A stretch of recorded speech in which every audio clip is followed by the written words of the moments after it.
G'day y'all, I've been playing a lot of the Outer Worlds.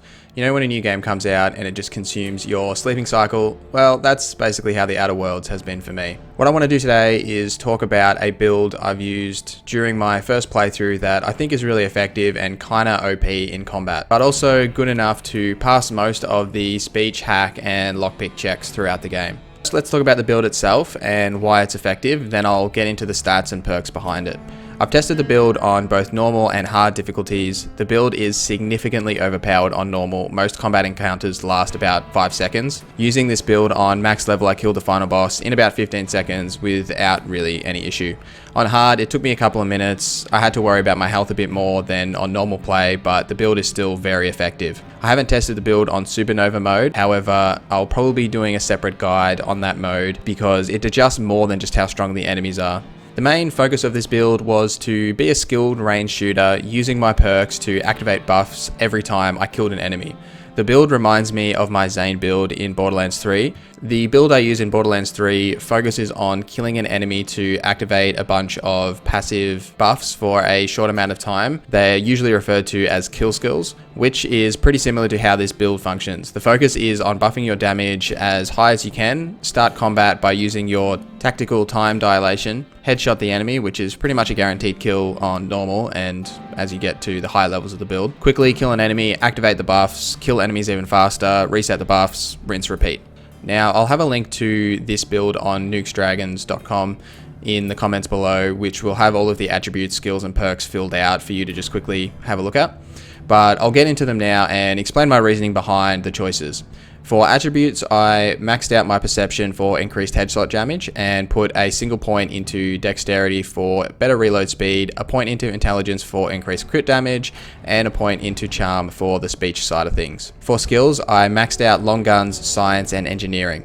The primary weapons for this build is the long guns because snipers, assault rifles, plasma rifles, shotguns, and some of the science weapons are all classified as long guns, so it really covers a wide range of the ranged options. I maxed out my science for the increase in plasma and shock damage, and engineering so I could focus on upgrading my weapons as much as possible for as cheap as possible.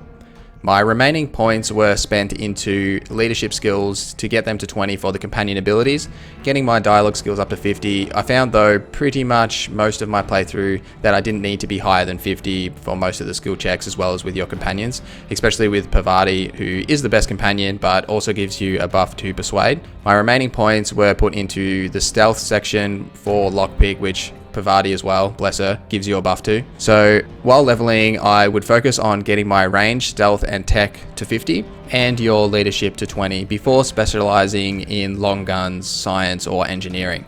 The value of getting your skills to 50 as early as possible helps with your flexibility in the early game rather than specializing too early. The best way to look at this is the more speech checks and lockpick and hack checks you pass early on, the more XP you get, the more loot you get, and the more levels you get, basically.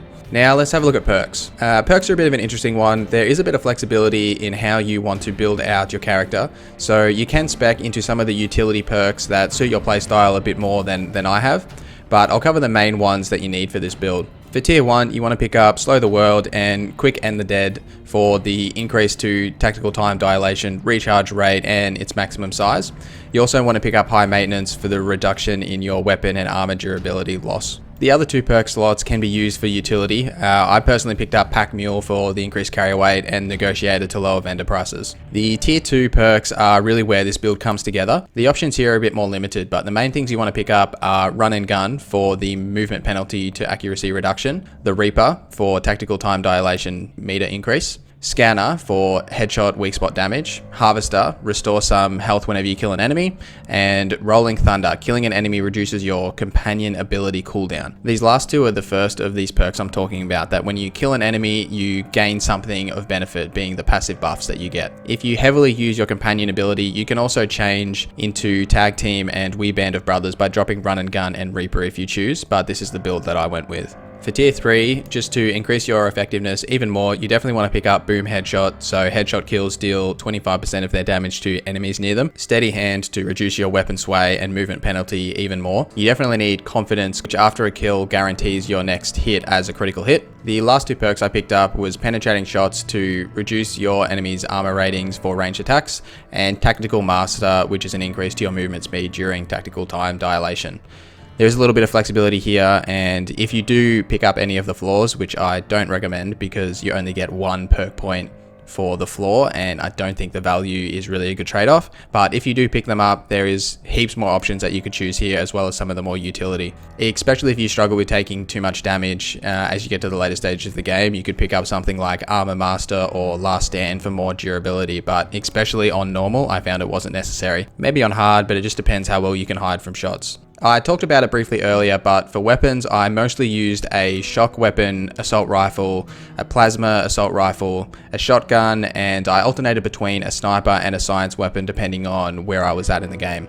The science weapons are very fun and strong, especially if you buff them by buffing your science, and you can also pick up the perks for that if you choose to. I'm going to test a full science build once I have the time to see how it plays. I might make a build video on this depending on how it goes, but the focus for this build and the reason why you need science is for the increase to your plasma and shock damage. And I definitely recommend putting a plasma or a shock magazine on whatever your weapon of choice is, as at science 100 you get a 30% increase to plasma and shock damage, which is insane. For my personal preference as well, I usually put a rate of fire mod on my ARs and crit damage on the shotgun and sniper. For armor, it doesn't really matter what you roll with, as long as the main buff is either for science or ranged weapons. There is some unique gear later in the game that lowers your weapon spread, which is really handy as well. Anyway guys, that's the build. If you have any feedback or questions, leave a comment below and I'll get back to you. If you enjoyed this video, please leave it a like or subscribe. Follow me on Twitter or Twitch as well. That's all for now. My name is NorZZa. I hope you enjoyed this video and have a great day.